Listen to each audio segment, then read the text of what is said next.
नमस्कार मंडळी, कशा आहात? स्वागत आहे तुमचं पुन्हा एकदा पीक पाणी या प्लॅटफॉर्ममध्ये. आज आपण जाणून घेऊया सोयाबीनचा बाजारभाव, जालना बाजार समिती महाराष्ट्र. सोयाबीनची आवक कमी आहे, जास्त आवक नाही समजा. आणि काल तर बाजार समिती बंद होती ईदमुळं, जे मुस्लिम बांधव सण होता ईद.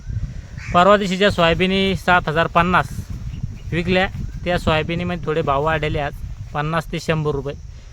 म्हणजे रेग्युलर माल समजा आज विकलेले 7,100 ते 7,150 रुपये.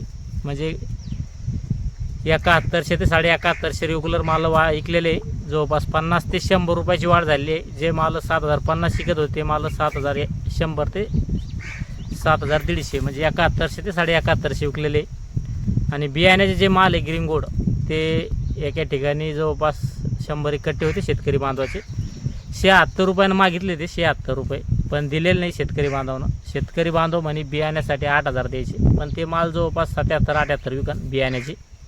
आणि खालचे जे भाव आहे सोयाबीनचे, खालचे समजा 6500-6600 डागी मातीचे माल चालतं. थोडक्यात आपण माहितीच्या आधारे जाणून घेतले आजचे सोयाबीनचे बाजारभाव. चालतं, या व्हिडिओमध्ये थांबूया आपण. पुन्हा भेटूया नवीन व्हिडिओमध्ये. जय जवान जय किसान.